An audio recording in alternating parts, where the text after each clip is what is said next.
are trying to take control of your own mind and affecting your own life. I believe that it's not healthy to hand over all your power and believe that depression is an outside disease that you can't affect. I know that when I've had difficult periods in my life, and also many of my friends, like I've said, suffered from PTSD and been through terrible things.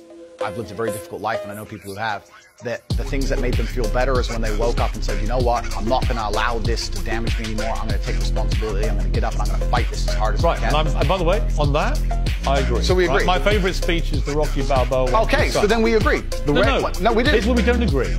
Piers. You don't, now hang on. You've got to let me interject when I don't agree with you, right?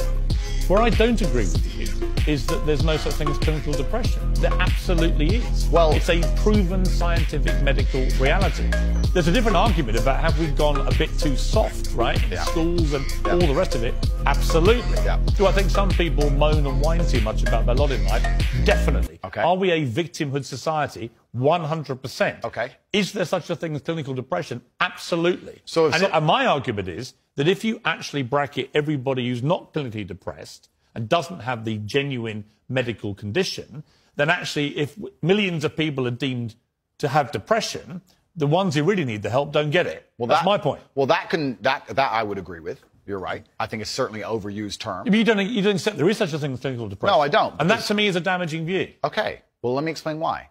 If someone comes to me and says, I'm clinically depressed or I feel very, very sad, I would say the first thing you need to do is stop accepting the identity of a clinically depressed person. Stop accepting you have no control over this. And what you need to do is stop identifying that way, and let's work together to try and fight against it. But there isn't an eminent doctor in the world who would tell you there is no such thing as clinical depression. Who would not tell you that some people it's simply beyond their control. Johann Hari wrote a book saying exactly that, my friend. But he's not an eminent doctor. No, but he's a journalist. I said depression wasn't real long ago and was attacked for it. Then Johann Hari wrote a book which What's actually... What's it got to do with Johann Hari? Because he wrote a book proving me right.